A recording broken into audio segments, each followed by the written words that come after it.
I'm gonna take this bit. I'm gonna mark it with this. Like, y'all know Drew Davis? Look, this is what he said. Yeah, and they'll be like, who? You're listening to the podcast, Clean Comedy Chats with your host, Drew Davis.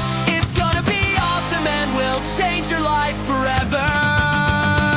You're welcome. You're welcome. Welcome back to the Clean Comedy Chats podcast. I'm your host, Drew Davis. This is the podcast where we interview each week a different comedian from the Clean Comedy Collective. And we've made it to 10 episodes. We've done it to the entirety of the Fast and Furious series online. We have as many episodes as they have Fast and Furious movies, if you just count the canon movies. I'm very excited about our podcast guest today, Jeremi George. Jeremy's with us. Jeremi, how's it going? Good, man. Thank you so much for having me, Drew. Thank you for this platform, man. This is great. This is awesome. I didn't know. Yeah, well, you said go clean ahead, comedy. sorry. You said clean, right? Yeah. Oh man, I logged into the wrong podcast. I gotta go. I'll be back. No, I was Put your pants back on and we'll just roll with it. It's fine. Just kidding, man. Just kidding. No, Thank you that's so funny. much for having me, bro. Yeah, I'm glad you're here. So Jeremi is out of Virginia, and we'll get to talking to him here more in a second. But you all know how we do at the beginning of the podcast. I like to just let everyone know if you like what you see and you want to see or hear more of it, check us out at cleancomedycollective.com. There's a lot of things you can do on that website, including to listen to some of our previous episodes. We've had 9 other amazing guests, and we'll have more to come each Saturday. So would love for you to discover your new favorite comedian from listening to our podcast. There's other things you can check out. So we have a network of, as I'm speaking, because we just added a few more today. I believe we have 215 clean comedians from about 33 states, including Washington, D.C., which I realize doesn't count as a state. I learned that today when I added a D.C. comic. You have to say Washington, D.C. It's not like in Washington or Pennsylvania or anything. So, and then we also have the shows. You can check out what Clean Comedy Collective shows are closest to you. If you're a comedian and you're interested in being part of the Clean Comedy Collective, there's a submission process and you can do that. If you really love our podcast and you're like, man, I want to help these guys grow to new heights, there's actually a donation function. You can donate money to the Clean Comedy Collective. You can join our Patreon account, and through that, you can hear our longer episodes where we always cut and edit and episodes and drop them, but we have the unreleased Snyder cuts of each of our episodes, which has more content and more conversation. So check that out, cleancomedycollective.com. That being said, I'm very excited to get into the conversation with my guest, Jeremi. Jeremi is a comedian from Virginia. I'm going to read, I've just for fun, maybe something different because it's our 10th episode and I want to do something special. I had AI write a bio, and it man, it makes you sound like the nicest, most amazing person ever. So this is what artificial intelligence tells us about Jeremi George. Jeremi George is a stand-up comedian known for transforming everyday moments into sharp, relatable, and laugh out loud stories. With a style rooted in authenticity, he draws from real life experiences, blending humor, vulnerability, and quick wit to connect deeply with audiences. Over the years, Jeremi has performed on stage across the country, appearing on popular comedy podcasts, and built a loyal following for his ability to turn his personal struggles into comedic gold. Beyond stand-up, he's recognized as a skilled storyteller and vibe curator, creating performances that feel both intimate and unforgettable. Jeremi, wow. How do we feel about that intro? Wow. You need to change that prompt because they just lied about everything. No, yeah, chat is gonna only give you what you put in it. No, I'm just kidding. Wow, thank you. Wow, yeah. I'm impressed. That's neat. Like, and so many times when I go places, people always say, "Hey, do you have a bio?" And I'll normally pull from my website or something like that. But the way that it did it, I like how it sounded and everything. So I think I'm gonna give that a shot. The cool thing about Jeremi that we're going to talk about a lot today is, in all seriousness, while you've been an entertainer for a while you've been in different parts of creativity and entertainment outlets, this is your first year of professional, like doing stand-up comedy, like getting on stage, right? Like that's right. Is that true? Okay, so this is your first year, so we're gonna dive into that and talk a lot about your first year comedy experience. But beforehand, I wanted to ask you a question based off your website. Okay. I think this is a good way to start our conversation. Let me just go back to, I'm pulling up your website. Yeah, so on your website, I scroll all the way down and I'm checking out your coming soon merch, which I'm very excited. Has it came yet, or is it still coming soon? No, it's still coming soon. It hasn't came yet. I get so many ideas and so many like the Yeah. other things that I used to do. I'm used to making merch and stuff like that. So with this, I kind of created it based upon some of the things I was doing before, and now I'm coming up with more ideas. So I'm like, let me just hold off until I'm dead set. I can lock it in and then get some merch. But yeah, Yeah. that's what it's going to look like. Yeah. But I loved the phrase "where the vibe rep the story," and so I Mhm. thought that'd be a fun kind of a jumping off point for us. Is when you say "rep the story," is that part of your story? Is there what's the meaning behind that? Do you have like a cool story with comedy, or are you just saying like rep whatever your story is? Whatever, because everybody has a story, now one of the outfits says my mom bought me brown drawers from the thrift store, like Mhm. that really that really happened. I tell a joke about that. Now, um when we say brown draws, do we mean they were the color of brown, or we I mean they were a different color and there was a brown stain on the no, they were the draws? color. I looked like I was walking around with a brown paper bag. Okay. And so yeah, it was the color, and maybe it was to hide the ones that start off white and turn brown. So maybe mom Right. was on to something like, hey, let me just go ahead and start him out with brown so that, save him some Yeah. embarrassment there in college. But it didn't help. It embarrassed me That a lot in that's college. funny that by college she was like, we should probably do this. I Yeah, think yeah, that's it's a deterrent. I know what she was doing. She say anybody see him with those on, they're gonna walk out. So it was a right. deterrent. She wanted me to stay, be celibate. I guess I don't know. She's she's protecting her legacy, Oh yeah. or more so like conserving it. I don't know. Yeah, So, yeah. so you are a new comedian in that Mhm. you've been doing it a year. What I would love to know is just kind of the process and of how you came to be, how comedy is going. So, like, what made you decide I'm gonna do stand up comedy? Let's start Um, there. so I got to a point to where I got tired of the fear that I had of doing stand-up comedy, because again, I've done things on stage. I've written production stage plays, comedic stage plays, and singing and traveling across the country and stuff. And I would do jokes and make people laugh, and that felt good. I got the euphoria of that feeling, but it's like I didn't want the responsibility that I, even believed at that time that comedians have. And that was being responsible to make somebody laugh. I like to catch people off guard. And so I had a fear of that. I had a fear because I'm like, what if I'm there to make people laugh and I can't make them laugh? And Mhm. and what I went to a church one time. I was hosting their New Year's Eve event, or one of their events, and I walked by and I saw a poster and it had me labeled as a Christian comedian. So one guy was in there. He was like, "I'm normally the one that do this every year, but now they got you, so make me laugh." Like, and the whole Hmm. time he sat there, and I just didn't like the feeling of that. Wait, And was he so also a comedian, or was he just a well, he was the guy funny who? guy in the church and stuff. Oh, So so he was who people looked to laugh. But the fact that they brought me in, compensated me and everything, yeah. and got me labeled as a Christian comedian, he was like, "Well, just make me laugh." Mm. And that was tough. And I didn't want that responsibility of having to do that. And so I was fearful of being called a comedian for a long time. But I got to a point to where I'm like, hey, I'm gonna be 50 next year, so I'm like, I'm getting older. Let me go ahead and conquer this fear. And so I did it. I signed up for. I would not have guessed 50 next year, man. That is Yeah, yeah, good yeah. for Thank you, you, man. thank you, man. So yeah, so I saw the Funny Bone. I was having a comedy school, and I went to the class, and then I'm like, no, I don't know if I want to do that. I put that off, and then finally I said, let me just go ahead and do it. So I rolled in the class, and it was, I've been running ever since, man.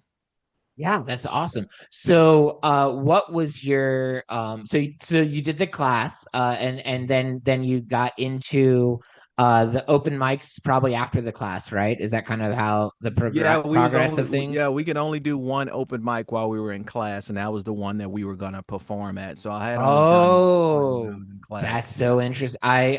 I teach at a comedy club here in Nashville, and then I teach people independently. And Okay. that's so interesting because like I tell them from the minute we have our first class, I say go to as many open mics as possible. I Oh say wow.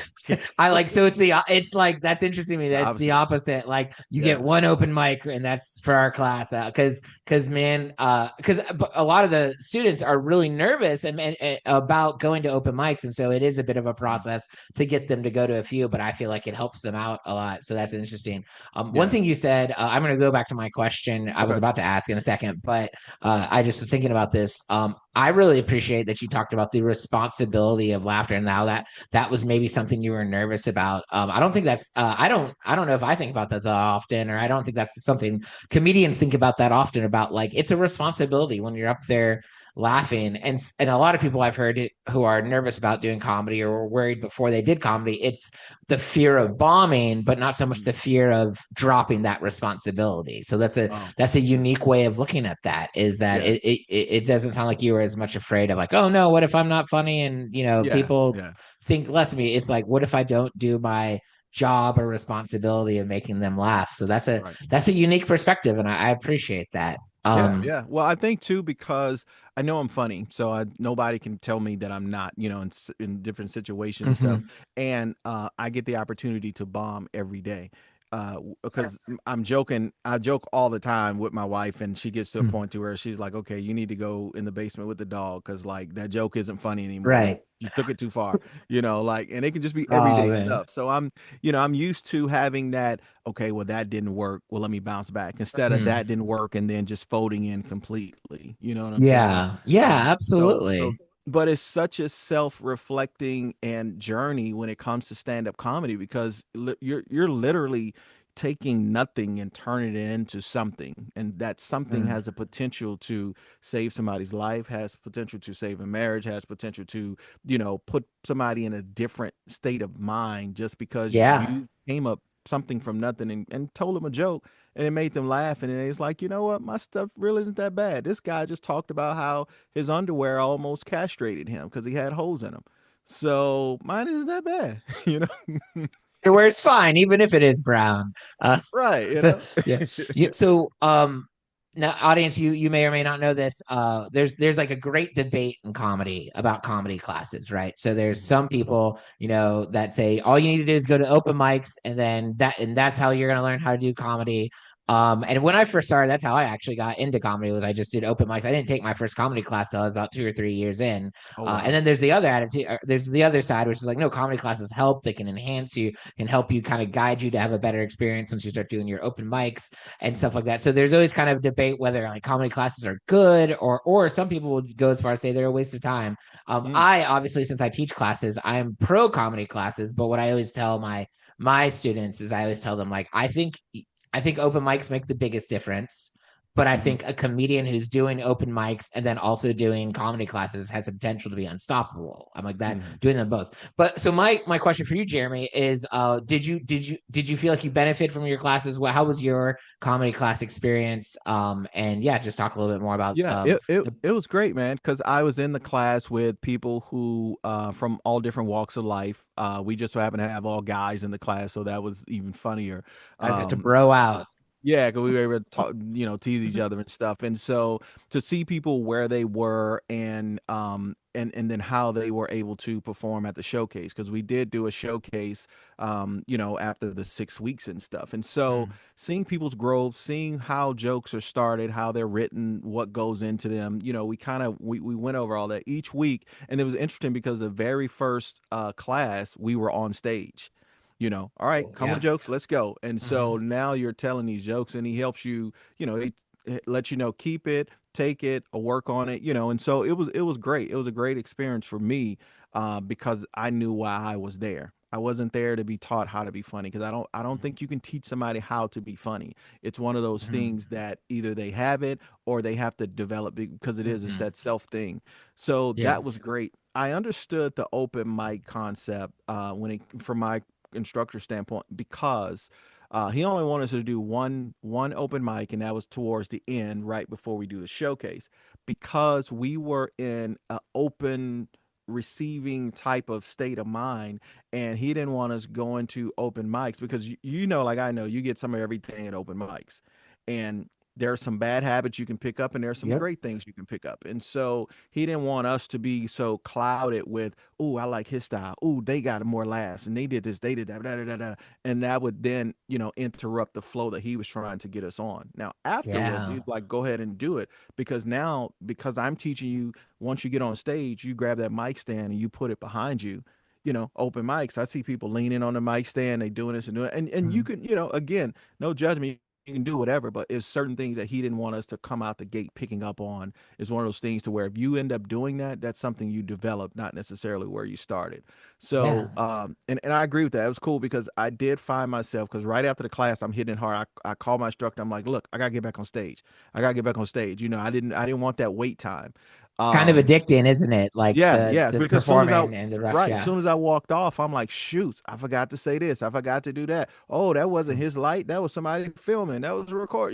Like all the stuff that was going through my head. So I need to get back on stage. But I found myself when I was going to the open mics.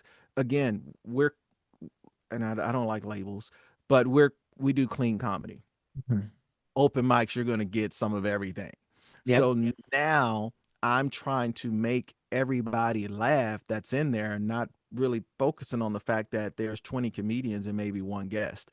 And those 20 Mm. comedians are looking in their tablet because they're working on their jokes. They're doing this and doing Right. that, not fully paying attention. And so what I began to do, and I caught myself, I had to make a shift. I began trying to do what I saw working in those rooms because at the end of the day, I wanted everybody in the room to laugh. And that wasn't being authentic. And so I had to pull away and then come back and say, okay, let me just do me. I'm probably the oldest guy in the room. I'm not going to curse with my jokes. I'm going to say some things that very adultish and mature, but I still have to, I still have to be me basically. Right. And the cool thing about this, Drew, is that um 15 years ago, you didn't have a Drew Davis. 1 year into the game, I got a Drew Davis. You know what I'm saying? Like Yeah. I have access. Richard Pryor didn't have a Richard Pryor. You know what I'm saying? He had other people Yeah. to go off of, but Eddie Murphy had a Richard Pryor. And Yeah. so the fact that those people before us, and even with yourself, kind of paved the way for newer comics. That way, I don't have to hit my head up against the wall as long and as much as you did if I'm observant and willing to learn, no matter who it is. And I tell people this all the time. I can learn from somebody started comedy yesterday, has been doing it for 15, 20 years, is because Yeah. there's something about, when I talk about the vibe and the story, everybody has a story and it's something that I can learn from it. I might not agree with everything, but there's still something I can sit back and look at and say, oh well, okay, well, cool. That's his perspective, that's his style. Look at the people. He has folks following him. And that stuff like that just tells me no matter what you do, you can be in Waco, Texas with the cult making people drink red Kool-Aid. Anybody can have a following. You know what I'm Mhm. saying? Everybody has a tribe, and eventually your tribe is going to find you as long as you're authentic to who you are. And that's what I'm still developing. That's what I'm seeing early on. And it's like, Yeah. man, you gotta get to a point to where you love yourself and you can look in the mirror and say, I'm perfect the way that I am, and I love me, so that means somebody else is gonna love me. And then go off of that premise. It's like is nothing you can't do. Yeah, I know there are some rooms that I don't get invited to, and that's fine. Like some stages I don't, but this early in the game, I got people hitting me up, putting me on stage. Now, the other thing is that I'm also a videographer. Mhm. So sometimes I've been booked on shows because I'm a videographer and I can bring my camera. Okay, cool. I'll bring Absolutely. my camera, put me on, give me 5 minutes, while That I'm is so building my smart. brand. Yeah. That is, Jeremy. I tell like that's one of the things I teach my class. Like the last class is always called like "What's next?" It's like, so how do you keep going after class? And one of the things I tell them is like, as you get involved in the comedy scene, find something that you bring to it that maybe Add not value. everyone else does. Right. And I mean, I even use that example because I have a few friends that either they have their own sound system or they can video or Mm-hmm. photo, and like so you start doing that. Maybe you take pictures or video stuff on the open mic scene and you post it. And the next thing you know, people are like, "Hey, could you come do this at my show?" But at the end of the day, especially with us when we're creatives,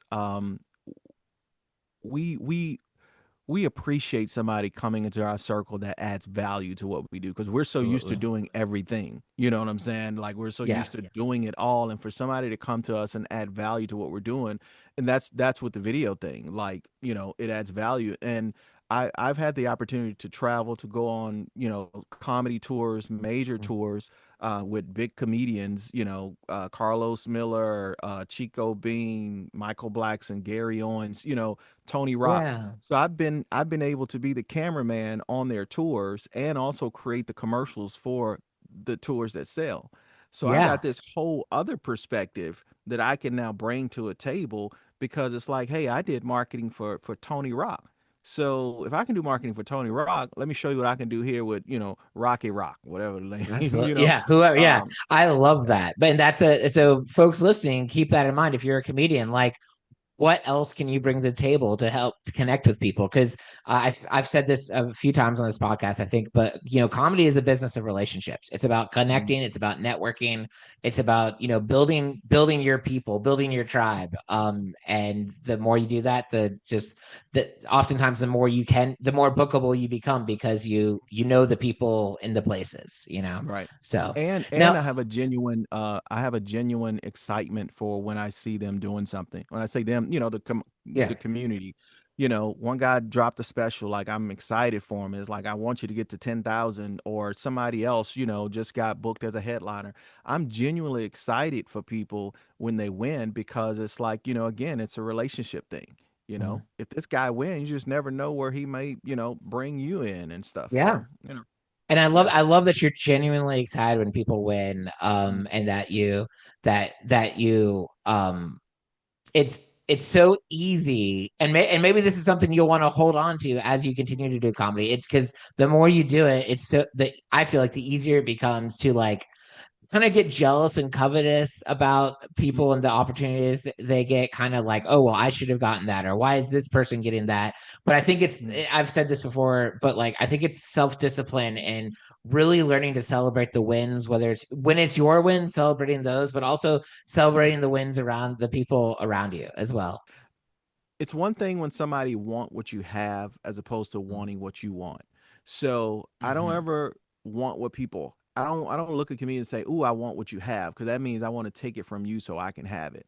But I Right. want what you want. Yeah, I want to do this show, or I want to be booked on this. I want to be booked on that. But I don't want to take that from you. You know what I'm saying? So it's not a thing to where Absolutely. why they pick him. They could have got me. It's like, oh man, they picked him. That's nice. I would have loved to have gotten chosen. Right. I think as a comedian, it's really important to be objective. So, Mhm. some people stop at like, oh, why'd that person get that opportunity? I should have gotten it, or I really want that opportunity. I Mhm. think a healthier way to look at it is when you see someone get an opportunity you want, genuinely ask the question, why did that person get that? And Mhm. then answer it like, well, maybe it's because they did this room, or maybe it's because they knew this person, or maybe it's because of whatever it is. And then as comedians, we can do the same thing. Right. If going performing at this open mic puts me in front of a room with this guy who books this show, then yeah, Mhm. I can go to that open mic. If sending this email to this person is how I get connected over here, then yeah, I'll send that email. Yeah. Yeah. Um, and also sometimes it being transparent I feel like this happens the more you do comedy, you start seeing the patterns. If there's a room you're trying to get booked all the time and it don't feel like it's working, take a minute to look at the people who are getting it booked at that room. Mhm. And if their styles are completely different than yours, Mhm. maybe that gives you permission to be like, you know what, it's okay that I'm not getting booked at this room.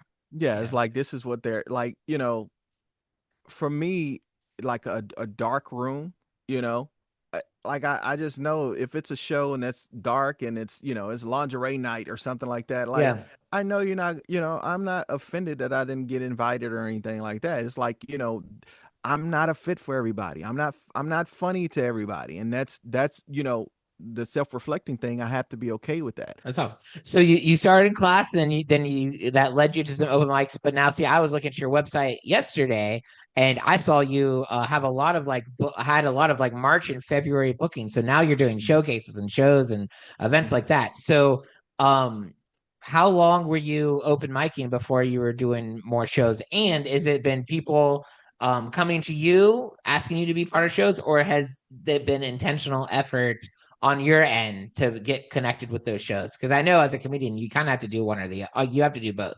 Do Is what I both, meant to yeah. say. There's Yeah. only one show, that I asked to be on, outside of, like, Mhm. cause I would do some of the Funny Bone shows. I've done, Mhm. like, 3 or 4 Funny Bone time, and that's normally when they have, like, the graduation showcase or something like Yeah. that. I would ask the instructor, hey, if you got a spot, put me on. But I don't. That's a show, but that's more so a graduation. It's about the Mm-hmm. graduates and stuff. So there was one that I called this church because I saw that they were doing like a couples comedy show, or they're watching a show, and so I'm like, I called them, I hit them up, I sent an inbox. I'm like, hey, would you like to have a live comedian there to open up? Y'all watching this, Yeah. comedian talking about marriage. They was like, cool, that'd be great. That'd be a Yeah. different element. I'm like, all right, great. And so that's one of the ones that I have. But the other ones that I've gotten on, it's just been people hitting me up. Hey man, I got this date. You good? You open? Yeah. Hey man, I want to do this. You good? You open? So it's through building those relationships. Mm-hmm. I started open mic as well in my area because I live about 35 minutes away from the city. And so I'm like, man, I need some mics here closer to me. Mm-hmm. And so Yeah, I hit up absolutely. this, Make it I easier hit, to you for you to right, get right, there and work on your right. stuff. I get that. So That's kind of selfish. Hey, y'all come to me so I can work on me. No. yeah. But it's Um, also how comedy scenes grow. I mean, yeah, it yeah. expands when people start new stuff. Yeah, So and it's great because this is a place that holds a couple of hundred people. They have a bar, they have the setting, and I have access to the full room. And my thing with my open mics, we've only done it twice, so just for the last 2 months, and it's been a great success, is because I market it to the public. Like I want an audience there, even though it's an open mic, it's kind of turning more to a showcase. And so mhm. I let the comics know, hey, this might not be the place you want to bring this joke for the first time. This may be that Right. second or third time you want to bring this joke because you're gonna have an audience, and then that's your brand and stuff like that. And so the first time I did recording for everybody, and so doing things like that opens up doors to meet other people. Like, hey, man, you let me get on your mic. Why don't you come do? I got a showcase coming, or we're doing this fundraiser or something like Yeah. that. I So, love that. yeah, yeah, and then it- I think because my skill set is clean comedy, I think that also gets me into some doors that Mhm. like I wouldn't been able to do this church thing if if I wasn't a clean comedy. You know what I'm saying? Absolutely, yeah. So we were talking about, or you mentioned not liking labels earlier, and Mm. so I'm wondering, do you not kind of brand yourself as a clean Christian comedian, or do you do Christian comedy, or you do clean comedy, or No, I don't. do you hold on to any of those, or? No, I don't know the Christian comedian thing again. That turned me off years ago. So Hmm. I don't even want that label. Hmm. Because I know it's a lot of stereotypes that can come with that, just in Yeah. general. Um, and so I don't go out there pushing, hey, I'm the clean comic, um, Hmm. in a way, because I've seen some people use that as a tool to stab at those that are not clean. I Right. like jokes with curse words in it just as much as Hmm. I like clean comedy. You know what I'm saying? It's like I think Yeah. some jokes are funnier that way, but so I don't never want it to be a us and them type of thing. I don't want to go into a room and say, oh man, when people say, man, you were funny, you were great. Well, the person before me was cursing, the person after me were cursing. The fact that you said that I was great and you didn't miss a beat with the whole show, I take that as a compliment. Yeah. But I don't want to go in there standing on stage like, all right, everybody else cursing, but I'm going to be the clean comic Hmm. because, like, hmm, I don't know. It's just, We don't, it's, yeah, we don't need that kind of holier than thou attitude yeah, in I comedy, don't, you know, yeah. yeah, yeah. And I because get that. those are things I saw in the church. You know what I'm saying? It's like, Yeah. no, you're not, okay. But yeah. I can appreciate. I really can, and my hope is that the Clean Comedy Collective brand becomes a place where people know that it's not like, for lack of a better word, that kind of clean, that kind of just because in working comedy and working with Christians and working in Christian comedy and all that kind of stuff. Like for me personally, I have the very similar sentiment as you, is where like I just want to be funny. I want to create space for people to enjoy themselves. Mhm. I work clean, but I love working on not clean shows. I love just being in the lineup. I don't, Right. and sometimes I don't even some of my stuff isn't completely clean. Like some of the jokes I have, I wouldn't do at a Clean Comedy Collective show, and that's Right. okay because those are for other audiences. Mhm. One of the things that I hope people start seeing with the Clean Comedy Collective is when we book our comedians, when we build our network, the idea is these are people that can work clean. They're not exclusively clean. Right, right. But the understanding is when they're on our shows, they're exclusively clean. Like Yeah. when they come and work for a clean comedy collective show, you can expect them to be clean. But Mhm. so many of them that I've met have just as just as much dirty material as they do have clean. I Oh mean, I'm yeah. not saying all of them have, but like some of them just. But what it is they know and can appreciate how to do a clean show, and they do it well, and they add value to our community. But I also think it's important to like try to do comedy in a way where it's not like an us versus them attitude with other comedians. Right, right, Um, yeah, and and that seemed to work out fine for me when I have that, and people know that about me. They know that okay, Jeremy's not going to get up there and he's probably gonna talk about some sexual stuff, him and his wife or something like that, yeah, and still like you saying, there's material that I would do in a club or that I do in a club, I'm not going to take to the church. And yeah, do it in the church, you know what I'm saying? Not in that way. There's yeah. some words I have to abbreviate just because, not that I don't I just because I know where people's mindset are at when they're in certain environments. Mhm. You know what I'm saying? And Yeah. so if I still want to reach those people, I got to understand this is how they think. This is Rome, and so I got to kind of do what the Mhm. Romans do, still Yeah. with my style. As long as it's not compromising your values, your authenticity, I think it's very important for all comedians to remember when they're performing, your ultimate objective is to entertain the crowd in front of you. Right. Like so that means for a lot of comedians when you're in for me, I think about like church clean shows. Mm. I have jokes that I know for a fact I should not do at a church clean show, Yeah. right? Like I just know it'd be Yeah. irresponsible and dumb to do it. Mhm. I honestly, the reason I know that for so many of my jokes is because I've done them before and I've learned. Okay, Right. next time don't do that at a church show. But but my objective as the person who is hired to be the comedian there is to entertain this people, and if that means not doing certain jokes, then that's what I do. Mm. And the opposite is true sometimes, where like if you're comfortable with it, some rooms don't want you to be church clean, some rooms want you to be Right. regular clean, or some rooms just want you to be yourself and they have no expectations. Mm. And so it's just so I appreciate that. I'm not a labels person either, which is Mm. funny because I'm one of the people that started the Clean Comedy Collective. I But know, like right? in general, I'm just like we're just here to entertain people, and Mhm. and and to me, so much of Clean is actually more so about not offending the crowd, not Mhm. offending the individual. More so, Right. and the problem with that is this is objective, though. One person is offended by cuss words, but another person might be offended by jokes that you degrade certain people groups. So it's like Oh you yeah. got it's reading the room. So Right, right. I agree with that 100%. I mean, and that's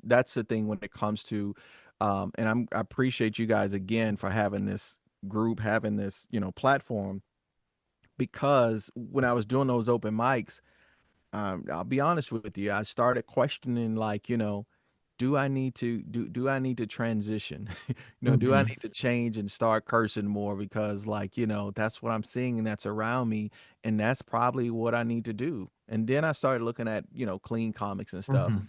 And I'm like, well, these guys do it. Like what's the difference? And it's like, well, those guys are just being authentically them. So Yeah, if that's you, then be you. Don't compromise because you want that euphoria of somebody laughing when all absolutely. day long and every day all the time you're making people laugh without having to use certain words and stuff. Mhm. It's about being able to paint the picture. Can you paint the picture without using that particular brush? And if Yeah, you can, then great, go paint the for it. picture. Yeah. So, in your year of comedy, I'm going to ask you two parts to this question. One, like what's maybe like your favorite comedy moment that you've had so far, and then Mm. maybe alternatively, like what's maybe like one of the hardest things you've had to deal with in comedy. My favorite comedy moment. So I did a show at the Funny Bone in Virginia Beach. I'm closer to the Richmond one. And so this was my first time doing this new joke that I wrote. I'd done some open mics and I would do parts of it or whatever. But it was my first time doing it. But it was kind of along the lines of, and you probably saw it or heard it, where I talk about I had this dream that me and some of the deacons were ministering at a strip club. Yeah. And so that was my first time doing that, and I wasn't sure how that was gonna pan out. Well, that wasn't the issue. The issue was one of the guys that was part of the graduating class, he was a pastor.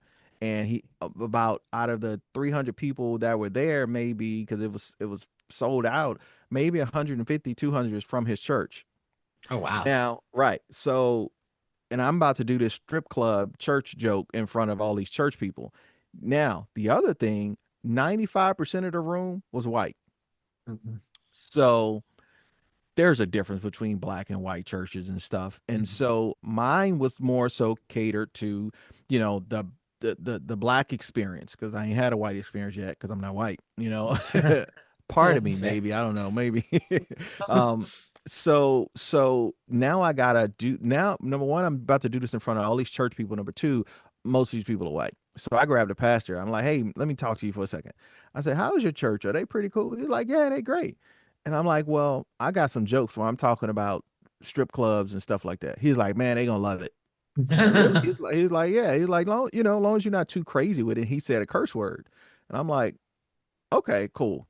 So when I went out there and did my thing, like it felt so good.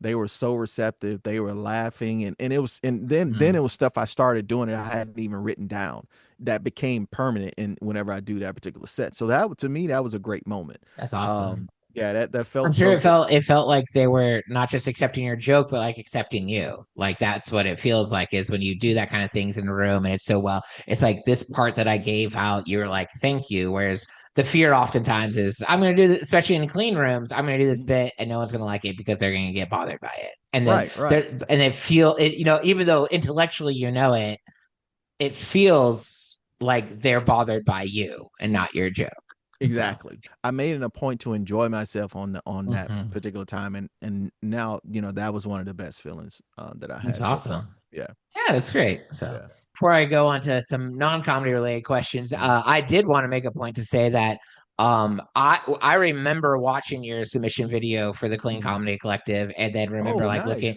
looking at your stuff because I was is equally impressed yesterday when I was researching a little bit just the level of work that you're putting into comedy even just within your first year, which is why I want to take time and talk to you about the new comedian experience that you've been having this past year. Thank you, man. Just the intentionality of even just how your website looks, but also like you going out and getting shows and connecting with people and doing, because so much of comedy is more than just the stage time. That's what a lot of comedians don't realize is Right. especially the ones that start just in open mic culture. They think if you just perform enough, all the doors will open, but there's a lot of other things that you do during the day, not when you're not on stage, that Mhm. makes for building a comedy career. And that was something I was really impressed with your hustle when I first met you. And then I really did enjoy your video. I was entertained by your video, and I remember it Oh, because cool. I was going through like the entries that day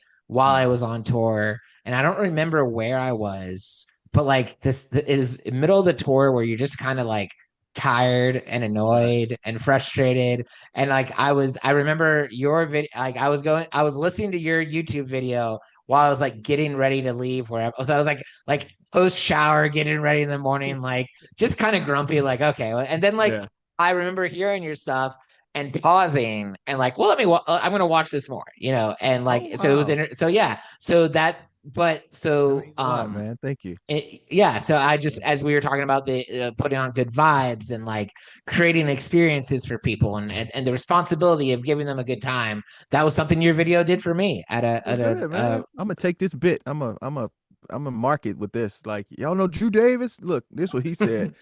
Like, okay, that was yeah. AI. That wasn't Drew. That was AI. Yeah, and they'll be like, "Who?" Oh, that's Yeah. So, cool. Yeah. well, Yeah. I wanted to take a moment and talk a little bit about because you have an entertainment career prior to comedy, and maybe even Mhm. actually you were talking already a little bit how you've videoed and worked with tours for comedians, and you also have like some videography, like you've done some Netflix shows and some Mhm. HBO shows and Hulu shows. And y'all, if you go to Jeremy's website, you can see all the shows that I'm talking about. That is it's listed. But I'm interested in hearing more about that. I'm Okay. interested in like if you have any favorite moments or cool like thing like real claim to fame that you just absolutely love. If you still do that, if there's interest in still doing it, or if that's kind of like what you used to do and now you're more kind of gravitating towards the stand up role, or like yeah, or yeah, just I'd love to hear more about your non comedy related entertainment career. Non-comedy non related. stand non stand up Stand-up comedy. performer Okay. related. Yeah. So yeah, so like when you see like Hulu, Netflix, HBO, that was actually me in front of the camera. So I wasn't part of the crew. I was in front of the camera, doing background work and stuff like that. Um I enjoy doing that. One of the reasons because my wife does it as well. She's a writer. She went to school and got her degree in writing, and I did a film degree and then a internet marketing master's. So we would go to set and stuff like that and be a part of these films. And so us being able to do that together, those are some enjoyable moments. When I used to sing with the group back in Houston, we would open up for a lot of celebrities. We even did some stuff with Destiny's Child. A great moment was our manager at the time called us and was like, "Hey, I need y'all to meet me at this store." I'm like, "Okay." And so we get to the store, just two of us, me and my god brother Marcus. We get there and it's MC Light. I don't know if you know MC Light, Vivica Fox, and Jamie Foxx. Well, I don't even think I said anything to Vivica or MC Light. I went straight to Jamie and we Of got a course, chance yeah. to talk and stuff. Yeah. We got a chance to talk and stuff. And Jamie was like, "Oh, so y'all sing?" He was like, let's sing something." And we were like, no, we good, man. We're not gonna sing nothing. And so like I kicked myself in the butt. I'm like, Jamie Oh my Foxx wants gosh, to yeah. sing with me. And I said no, because we're a group of five and we sing a cappella, Mm. but it was just two of us there. And like, I was just, I'm like, man, I just want to hang out with Jamie Foxx. So that was a great moment. And doing Cool. stuff like that, we would meet different people. We got a chance to perform on BET, Bobby Jones Gospel. And so meeting a lot of people, that's been great. But of course the whole movie thing, I got into the stage play thing. I wrote my first stage play back in 2010. And I started doing the stage play in the pattern of like Tyler Perry, how he was doing his thing. And Mm. so my wife kind of got involved with it, which she made things 10 times better. Because my first show, it was like 900 something people there, and maybe about 50 or 60 of them got in without even paying because I thought about everything about the show except having somebody at the door taking tickets and taking money. So, That's fair. but the goal was to take that and then eventually turn it into a movie. Same way that Tyler Mhm. Perry, that particular model and stuff. And so that's why I started going to film school because my school said they would give me a camera. I'm like, cool. I'm enrolling to school. I'm gonna be in here about 2 months. I'm gonna get this camera and I'm gonna drop everything. And they didn't give me the camera in 2 months. It takes 10 months to get the camera. Well, by that time, I kind of fallen in love with the whole process of learning this whole Mm. digital cinematography and stuff. So with that, with those particular opportunities, it's like, okay, cool. I want to do film. So it's always kind of been a goal to take those plays, turn them into film, or then do something else. My wife wrote a couple of things. We did a short film, and so I'm more so into the movie side of things. But with the whole stand up thing, it for me, it's like when I meet comics, when I meet people, in my mind, I'm already saying, man, they would be good for a role like this. They would be good on camera, because most of the big comedians, they do the stand up thing, but their goal is to get more than just stand up, Right. be in movies, Be commercials, in and stuff like movies, that. TV shows, kind Yeah, of thing. Yeah. yeah. So that's for me, that's the goal. And so all those things that I'm able to do, I enjoy because I just pull from those experiences and I make those connects. I connect with people that, like I know the producer and know him personally that put on a big comedy show. I know the producer that helped discover Tyler Perry. I know the producer that has done movies with Cat Williams. So it's like I know these people in the industry and I haven't picked up the phone and called them to say, "Hey man, put me on." They know what I'm doing, they see my stuff. And I just hadn't pulled that trigger yet because in Mhm. my mind I feel like, I still got some more developing to do. Yeah. I'm not That's gonna take smart. that 45-minute wedding gig that you did, Yeah, that's right. I'll take 30. I just did a show. It was a 20-minute, and I was able to do about 22 minutes and stuff. That's So awesome. yeah, yeah, and that felt good. I didn't. Yeah. I like, man, I still had so much to say. So, but yeah, there's certain Think things I'm there's a not lot of ready I for. think there's a lot of wisdom in there that newer comics should hear. And the only thing worse than not getting the opportunity is getting the opportunity and not being ready for it. And then you Mhm. do it, and it does more harm than it does good for you. Oh yeah, Um, yeah. It's crazy because when I was on that tour, buddy of mine. He knew that I kind of wanted to do comedy, and I told him. He was like, "Man, you ready? You ready if they call you on stage to do something?" I'm like, "Yeah, man, I can talk for 5 minutes." This was before comedy school or anything like that. Mhm. I just felt like on that tour, if they would have said, "Hey, we come up here for 5 minutes and do something," I felt like I would have been able to carry my own. Mhm. Now looking back, I probably would have, ruined the whole tour. They're like, "Man, what we pay for? Boo!" Like all of that. Cause it's Yeah. like, not that I couldn't have been funny, because I would have been funny, but I wouldn't have been authentic, because I would have felt like, okay, I gotta cuss. Number Mhm. one. And number two, there's a technicality, there's an etiquette to comedy, Mhm. that most people don't understand. They have no clue. I wouldn't have Yeah. thought to take the mic stand and put behind me. I would have kept it up there with me. I would have sat Yeah. down on the stool the whole time. Yeah, it does for people watching comedy. It doesn't help that like part of the whole etiquette of comedy is to make it look sporadic and spontaneous and like yeah, we're just up here chatting like normal. It's like no, they have a system in place that they're doing. Right. And I'm glad that you've referenced the mic stand a few different times. That's I'm sure in your class it was the same, but like that's literally one of the in week one. That's something I mentioned to my students. Is Mm. just move it, and then I tell them this will set you apart from 60% of the people you see at open mics. Right. I still see people do it, and that's amazing. And for me, I understood it when he said it in my class, but also from a videographer standpoint. Because I'm Mhm. like, yeah, that's one thing I hate is somebody standing, right behind, because it messes up my shot. You know what I'm Yeah, saying? So I understood it even from that perspective too. yeah, Yeah. absolutely. Yeah. Well, that's cool. And Yeah, it's man. so it sounds like all of your entertainment endeavors, whether it's been music, whether it's been videography, stand up performing, like they all do have a place where they kind of connect to each other a little Right. bit. Right. So They do. that They do. When my cousin, his daughter, he's not online, but his daughter told him that I was doing comedy, because when we did the first showcase, I put that out, and he called me. He was like, "Man, it's about time."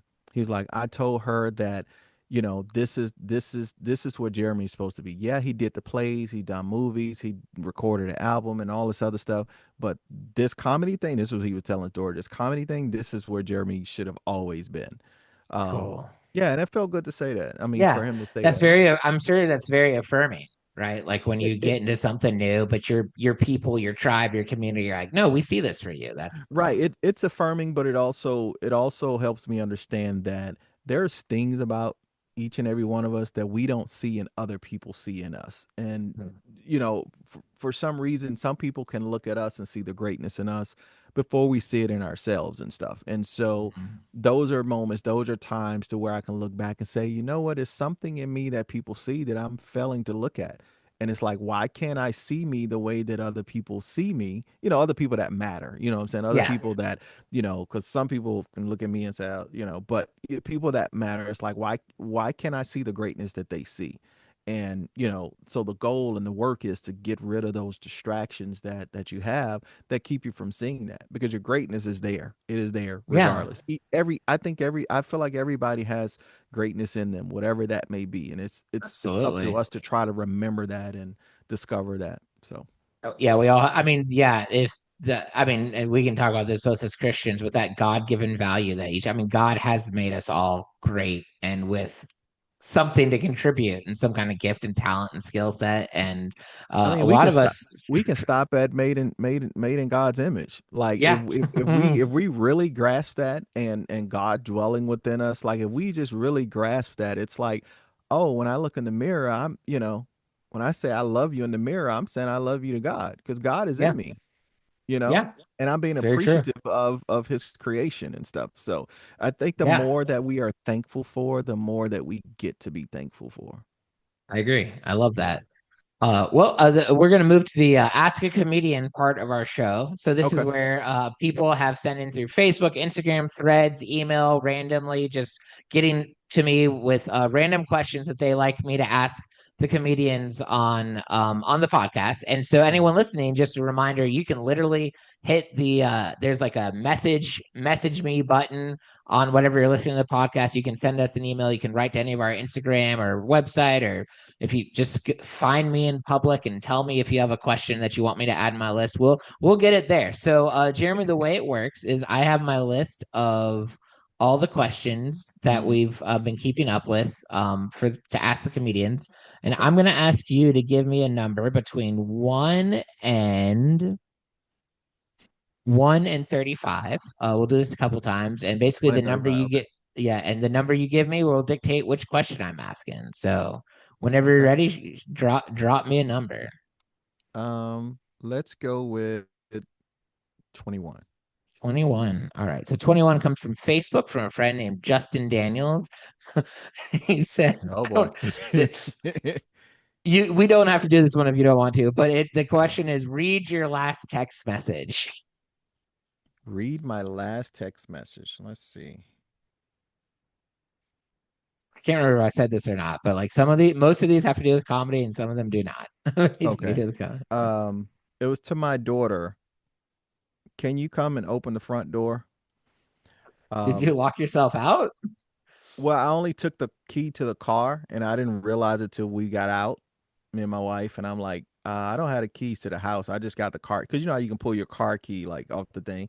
And Yeah. so yeah, I did that. And so I just had the car key. So my 15-year-old, I was hoping she wasn't in the shower or had her headphones on or whatever because we would have been stuck outside still. Right. You would have been still out there. So we Oh would have yeah. had to do the Yeah. podcast outside. So Oh yeah. okay, Yeah. thank you for that. That's a random one. So let's see. 1 through 30, what did I say? 30 five without 35. 21. Yeah, Let's do 10. 10. All right. Um this one comes from Brian Akerson on Threads, and it says, "Why do people in the audience want to tell you a joke after you've just finished telling them jokes?" And then be like, you can use that in your set. Yep. um, I think I think everybody wants to be a part of something that they see is or that they imagine or have this illusion of success. Mhm. So if they feel like you were good and that you're going somewhere, people want to be attached to that. So who wouldn't want to say, man, yeah, I remember I gave Kevin Hart this joke after Yeah. one of his shows and now he's doing it. So maybe they just want to attach on to your success. And I'm trying to be optimistic about it. But Yeah. in some cases, your jokes were just that bad. They tried to give you something to go Here, this from. might help. Yeah, yeah, So, yeah. yeah. They're saying it to you so you can say it back to them so now they can laugh. If Right. they haven't laughed the whole night. I think sometimes it's like you shared the special moment with them. They kind of want to share it in the same way. Like, well, your jokes are funny. Here's something that's entertaining to me that I want to give to you. Yeah, yeah, yeah, yeah. I do like the idea. Or some of them are like, you might need this joke more than I Yeah, do. So, take this one. You don't owe me anything for it. Yeah. all right, let's do one more. 1 through 35, not 21 and not 10. All right, let's do 32. 32. All right. This one comes from Facebook from John Ordor, Ordor. From it comes from Facebook from John, John O. and yeah, and his question is: are your parents disappointed in your choice of career? Um I'm going to say no. Um but they're both passed. So anything I Oh, say it's like, it's you can't no, and you verify it. can't Yeah, prove you can't otherwise. verify it. Yeah. So But no, I know they are. Yeah, I know they are. Yeah. mhm. That's cool. That's good. Mhm. My mom still exists, Okay. and it was interesting when she never really loved that I did comedy as much as I did, especially when I first started, and then even so I did it full time for a few years, and when I kind of told her that she took it very well in that she wasn't like, yes, I'm so excited for your career, but she was supportive. Like she found ways to be supportive, even though, and I feel like for parents that's got to be a tough thing, is like when you want to be there for your kid but maybe I don't know, because like I feel like it's challenging for a parent if your kid decides to go into any kind of entertainment, because as a parent you want their security and stuff like that, and nothing says, will he pay Right. for rent, like telling your mom that you're going to become a stand-up comedian. So, but Stand up so comedian, right. Now, yeah. when my mom was alive, when I was doing the stage plays and stuff, she was very proud. Like she would, because one of my characters was basically her. And so she was very proud. She would tell people about it. She never questioned any of the thing that I did as far as entertainment, because I was in high school entertaining. I was on stage in high school and stuff, and Yeah. so she knew that I would always do something. So she never had an issue with that. I think had she still been alive when I started doing stand up, she would be the same way. And definitely my Mhm. dad, because he was into they he loved laughing. My Yeah. brother, he loved laughing. We would have, I was in a house full of comedians because there was a bunch of funny stuff Mhm. that always took place, especially with my mom. Um, so I feel like that they would, yeah, they would definitely be on board and be proud of me for it. So yeah. Yeah, Now, that's as far awesome. as how successful he's gonna be at it, I don't know, but yeah, Yeah, that's cool. I yeah. think I think it's so important when especially with our family, when we see take note of the things that truly are life giving to them, because it may be different than Mhm. what's life giving to you, but like wanting them to pursue the things that really make them love life is so important.